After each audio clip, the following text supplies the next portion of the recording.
I'm here with Zuhaib Butt, our head of investment risk strategy and management. Zuhaib is the author of our latest ISA briefing note called Elections Everywhere All at Once, Geopolitics and Risk. Zuhaib, why is this a big year for politics and geopolitics? Yeah, thank you, Brian. So really, over the course of this year, we'll have voters for over 60 countries going to the polls, and that represents almost two-thirds of the global population. You could almost call it an election supercycle, which will peak with the US presidential election in November.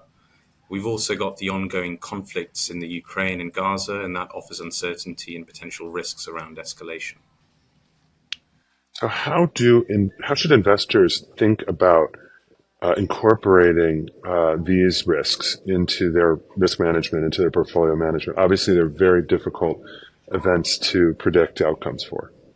Sure, there are a number of points, I think. I think firstly, be mindful of the tendency towards overreaction. I think experience has shown that investment implications from elections can be overstated, and so making sure we're not being carried away by media hype is really key. I think secondly, considering an asset's geopolitical beta. Individual investments won't react to geopolitical events in the same way. So being mindful of metros, for example, that are heavily driven by government spending is important. Thirdly, avoid excessive focus on catastrophic risks. The escalation to a global conflict is an example of an event that's rare, but has the potential to create significant winners and losers. However, the challenge is that these types of events are impossible to predict and manage. So instead, focusing on outcomes that are easier to model makes much more sense. The fourth point is don't neglect local political risks as well. So local changes around the planning process or property taxes can be really impactful for real estate investments.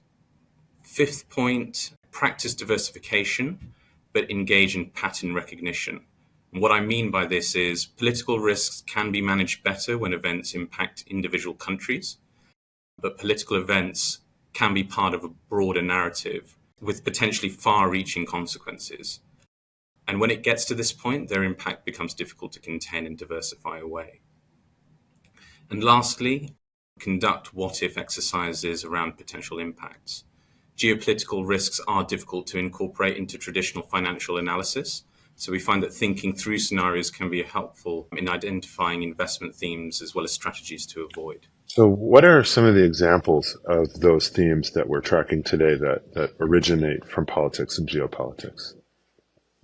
Yeah, so I think, where we've got heightened policy uncertainty, it has the potential to translate into greater volatility in financial markets, and this could reduce investment activity. Also, trade disruptions, whether linked to the attacks on the Red Sea shipping route or the very recent tragedy in Baltimore, could interrupt cooling inflation trends and slow the rate at which interest rates moderate. And this could ultimately impact the recovery within the real estate sector. And finally, policies prioritizing on or nearshoring could lead to duplication of supply chains. And this obviously is less efficient, but localization of supply chains could benefit real estate demand, particularly within the logistics sector. Well, thanks, Zuhaib. If you want to read the full note, you can do that on the insight section of LaSalle.com. Thanks for joining today and talking about these important issues and how to manage them. Thanks, Zuhaib. Thank you.